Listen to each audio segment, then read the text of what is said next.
How are y'all doing tonight? My name is Bigbobbedboi. Welcome back to another Shadowlands Alpha video. Yeah, still cannot believe that I'm in Shadowlands Alpha.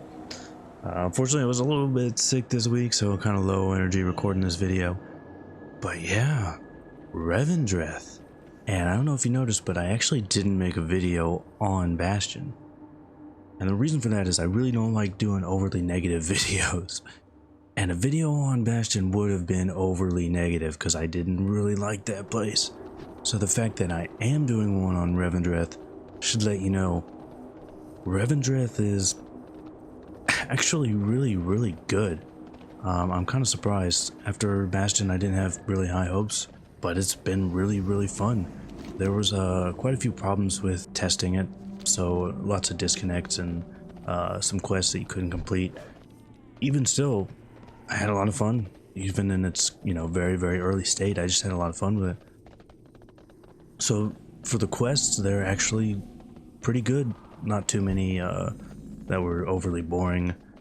There were actually 0 vehicle quests. Maybe there's some that are broken ones that we can't do yet. There were a couple quests that you could see them on the mini-map, but you can't actually pick them up yet. So it's possible there's some vehicle quests there, but there weren't any that I did. And the actual intro when you get in here is really cool. It gives me some Canehurst vibes with the carriage ride. It's really cool. I like that they don't spend a lot of time trying to introduce you to the place before you just kind of get going. You just start doing the quests, start doing the story. So while the quests were standard fare for the most part, they were still good and had some standout ones that were interesting. Like there was one where you had to poison this guy. And you had to go around and collect all the ingredients, and then you had to find a specific drink that he liked, and it was being guarded by a new model that looks really cool. It's like this big kind of troll guy, and it was just pretty memorable the way that you had to do that with him. And then I don't want to spoil it because it was cool, but it was a pretty fun quest, and there are some other standout ones like that, especially later in the area when you get to a place called the Ember Ward. I don't think all the rares and chests are in yet. I came across a few chests, but not that many. There was one that was hidden pretty well on a ledge. I thought I had to actually eagle eye to find it. I thought that was pretty neat. As far as rares go, there was one that dropped a really cool toy, right in the beginning. And it will put you in tier 3, or I think it's one of the Legion sets, or... No, I think it's probably WAD. Maybe it's Legion, but it's probably WAD. And it seems to be the same for all classes, because I saw a warrior that got into Dreadnought with it. And I just thought that was pretty cool. Since to get tier 3 is really annoying now with the black market auction house and all that. So to have a toy to do that from a rare is pretty neat. There was another rare that I fought, but unfortunately I think it was bugged. It seemed really cool. He puts up this shield that you need to break somehow, but I don't think the mechanic was working because there's these tornadoes going around, and I think you need to throw him through one of the tornadoes, but it wasn't doing it.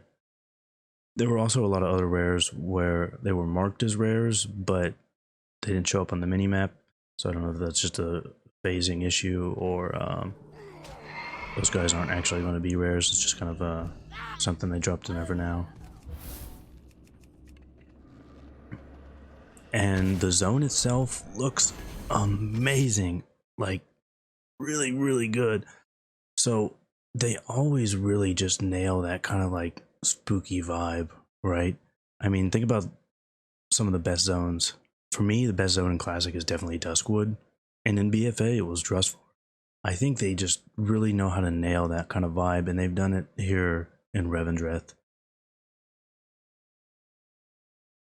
The one thing they did really well in this zone as well is it's not great when you go into a zone and you've seen the whole thing in just a couple minutes, all that it has to offer aesthetically. That was a problem with Bastion, again. But in this one, it's as you move through the zone, you can see there's a lot of stuff going on aesthetically. So there's that kind of graveyard looking place when you first get there. And then there's hunting grounds, and there's a place with these red flowers everywhere. Of course, you have the castles, and there's a even variation there as well. There's like some, of course, ruined castles, but then like the different districts have different aesthetics, and then like the little towns around the castles have different aesthetics. And then there's one area that's really really cool. I think it's called the Ember Ward. It's like been destroyed by sunlight, I think is what they said, and it really really striking. It looks excellent.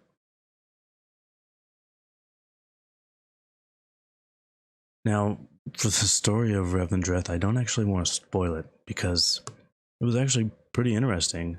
But I will say one thing they did really well was the characters. I don't remember like any of the new characters that they introduced in BFA.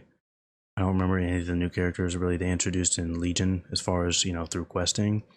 But like the ones in Revendreth, there were quite a few that I thought were memorable. And I mean, I can remember Echelon, I can remember Chamberlain, I can remember the Prince, the Mad Duke, and there was another character right at the beginning that I think we'll see later. She kind of shows up, goes off and does her. You help her, then she goes and does her own thing, and then she pops up later for like a side quest. I'm pretty sure we'll see them again, and they were pretty interesting. And it really makes me want to pick Revendreth as my Covenant. So once that's fully released and we get to test out the rest of Covenants, I mean, I would pick them just because I want to learn more about what's going on in Revendreth. And another thing I want to mention real quick is the gear. So they actually, with this build, updated a lot of the gear. Before it was all just placeholder items, mostly stuff from, I think it was mostly Legion stuff. But they added the visuals for green drops and quest drops, and they look really good. A lot of the green drops seem to be tied to the zone, so we're getting like Revendreth themed green drops. Picked up this rapier, looks pretty neat. I'm glad to see rapiers back. And the quest set I got, I think it's called Shadow Hunters. It looks pretty nice. It looks, I don't know that I would have this as my transmog, but I wouldn't mind having that, just while leveling up. I think it's a pretty nice aesthetic. Alright, and let's go ahead and talk about the dungeon next. So this dungeon was called Halls of Atonement. The previous one was Necrotic Wake, and that one was okay. But this one's really good. It still feels like a BFA or a Legion dungeon, so if you like those, you'll probably like this one. The first boss, I really like the look of him. He's like the castle come to life. He wasn't too difficult though. He's just dodged the stuff. We've seen this mechanic before. It reminds me of what was his name? Hallion, the last boss in Wrath of the Lich King, with that kind of going around as a circle thing. You have to clear some trash before you can fight him. Like there's like a bar you got to fill at the top. But overall, I mean, he's just to dodge the things and then he dies. It's still pretty fun though. It did seem like maybe there was supposed to be some kind of warning before, or some kind of tell that stuff was going to come out and you needed to dodge it, because it would hit me and immediately do a lot of damage before I had time to move. Maybe they just want you to pre-shield or something, I don't know. But keep everybody topped off, I'm not sure, but it seemed like it was doing a lot of damage immediately. And in fact, that kind of went through the whole dungeon. It seemed like stuff was doing a lot of damage for normal.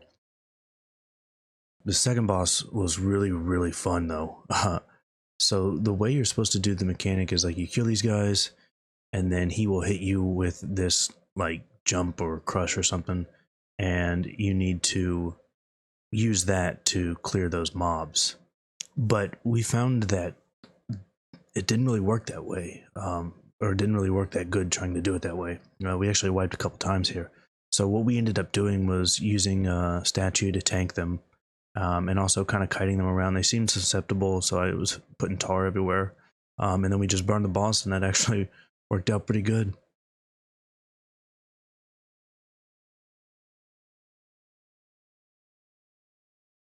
The third boss didn't seem to be a whole lot to him. He would send out these little like ghost looking guys, and you just had to throw them into this statue, or just you'd lead them into this statue. You still do have to dodge AoEs while doing that, so Positioning could be a little tricky, but it wasn't too bad.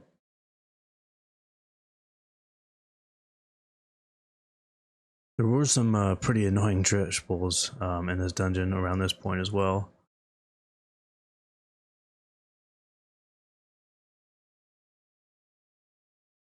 Now the last boss, I think the main mechanic here is for the tank though. Our tank just handled the mechanics, so there wasn't really anything for me to do other than just dodge.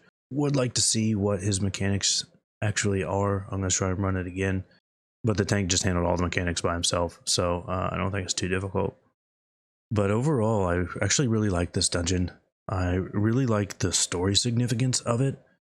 Compared to Necrotic Wake, the one we did in Bastion, I mean, there was like no story significance. You don't know who any of these characters are. They showed up in like last 10 minutes of the questing there. These characters, or at least two of them, were really important and they're memorable characters. And to bring them their story kind of full circle in the dungeon, I thought was a really neat idea and pretty memorable. I will say this dungeon does suffer from something I really don't like about just WoW dungeon design right now, and it feels like there's just too much trash, but you don't have to clear it, so it's just trash dotted around the place as kind of a obstacle to make sure you're paying attention, I guess. Because you can skip like 90% of the trash. You only have to clear like in a straight line to the bosses. But then you wipe and you're running back and someone's auto running and they run into it and it just causes wipes that way and is really there just to be an annoyance. Now I understand if they want that stuff there for like Mythic Plus speedruns or something, because they want people to, you know, have that opportunity to mess up. So why not just take a lot of that trash out for normal or even heroic? It just seems like an annoyance more than anything. So I would like to see that kind of removed. But other than that, yeah, this was a really nice dungeon. I love the aesthetics. The boss fights were pretty fun, especially that second one. I love that you can, you know, if you're clever, you can do the mechanic in a way that's not really the intended way to do it. Still beat the boss. I love that. That was a lot of fun. That's probably the most fun I've had in just a regular dungeon fight, and probably all of Legion, BFA, or now Shadowlands. It was just a lot of fun. But yeah, that pretty much covers it for Revendreth. I was pretty surprised. I had low expectations after Bastion, but it was good all around, and I'm really excited because there's still a few things that they haven't implemented yet. You know, we had some quests that we had to skip, and they're obviously all the cutscenes aren't there. But yeah, great zone, and I'm really looking forward to where we go in Shadowlands. I feel like Maldraxxus could be really, really good. Super excited for that one. But that's where we're going to end it on this one. I hope you enjoyed this. I have a lot more Shadowlands stuff coming, so stick around for that, and I will see you all for the next one.